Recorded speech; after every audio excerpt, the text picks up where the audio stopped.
सिद्धार्थनगर जिले से भाजपा प्रत्याशी जगदम्बिका पाल के नॉमिनेशन में उप मुख्यमंत्री ब्रिजेश पाठक और केंद्रीय मंत्री अनुराग ठाकुर ने भी शिरकत की। नॉमिनेशन के बाद उप मुख्यमंत्री ब्रिजेश पाठक ने भाजपा प्रत्याशी जगदम्बिका पाल के साथ पूरे नगर का रोड शो निकालकर भ्रमण किया। तो वही केंद्रीय मंत्री अनुराग ठाकुर और उप मुख्यमंत्री ब्रिजेश पाठक ने जनपद मुख्यालय के आयोजित जनसभा को भी संबोधित किया। जनपद मुख्यालय पर आयोजित जनसभा में चिलचिलाती धूप के बावजूद हजारों की संख्या में भाजपा कार्यकर्ताओं पदाधिकारी ने हिस्सा लिया और लाख गर्मी के बावजूद वह पंडाल के नीचे जमे रहे। उत्साहित कार्यकर्ता समय समय पर बीजेपी जिंदाबाद, नरेंद्र मोदी, ब्रिजेश पाठक, अनुराग ठाकुर जिंदाबाद के नारे भी लग रहे थे। मीडिया से बात करते हुए उप मुख्यमंत्री ब्रिजेश पाठक ने विपक्षी गठबंधन के हताशा और निराशा का बखान करते हुए प्रधानमंत्री नरेंद्र मोदी की उपलब्धियों को गिनाया और कहा कि इस बार रिकॉर्ड तोड़ मतों से सांसद जगदम्बिका पाल यहां से चुनाव जीत रहे हैं और एक बार फिर प्रचंड बहुमत से भारत में नरेंद्र मोदी के नेतृत्व में सरकार बनने जा रही है।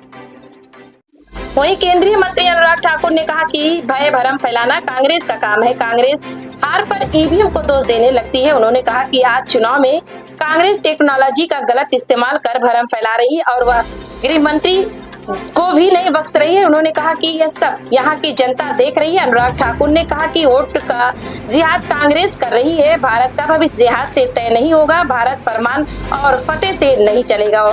उन्होंने मोदी सरकार की उपलब्धियां गिनाते हुए कहा कि भारत की जनता ने विकास का स्वाद चख लिया है और वह विकास चाहती है, इसलिए चुनाव में इस बार विकास के मुद्दे पर भाजपा को वोट कर रही है। अनुराग ठाकुर ने कांग्रेस में निशाना साधते हुए कहा कि जातिगत जनगणना कांग्रेस करवा रही है और देश को जाति में बांटने का कार्य भी वही कर रही है। उन्होंने कहा कि कांग्रेस ने हमेशा से आरक्षण काटने का काम किया और जहां जहां उसकी सरकार है वहां पर ओबीसी आरक्षण को कम कर मुसलमान को देकर उनका तुष्टीकरण करने का कार्य किया है। उन्होंने कहा कि कांग्रेस पार्टी आरक्षण कटवा पार्टी है, लोग यह जान चुके हैं, इसलिए इस चुनाव में भी कांग्रेस और उसके सहयोगी दलों की हार तय है। शांति जानती है, अगर लोकतंत्र का कत्ल किसी ने किया था तो श्रीमती इंदिरा गांधी जिन्होंने देश पर इमरजेंसी थोपी। और अगर अब भी आप देखोगे, अगर देश में भय भ्रम अफवाहें फैलाने का कोई काम करिए तो कांग्रेस पार्टी।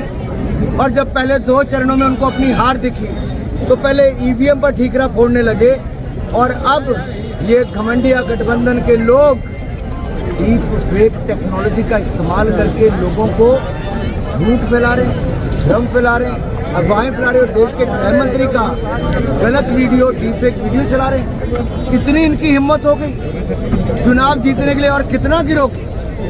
व्यवस्था है, डेमोक्रेसी, धर्मनिरपेक्ष देश।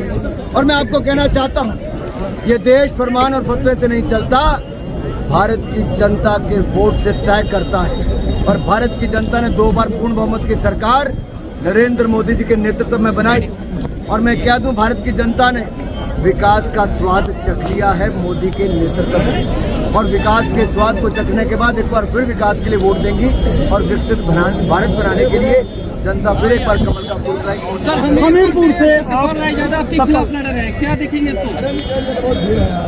मैं कोई भी उम्मीदवार हो, मैं चुनाव को बड़ी गंभीरता से लेता हूँ, इसलिए हर बार मेरी चुनाव का मार्जिन बड़ा है। हमीरपुर की जनता मुझे चुनाव लड़ाती है, मेरे पार्टी का कार्यकर्ता चुनाव लड़ाता है और हर बार लीड और बड़ी और जीत बड़ी होती है।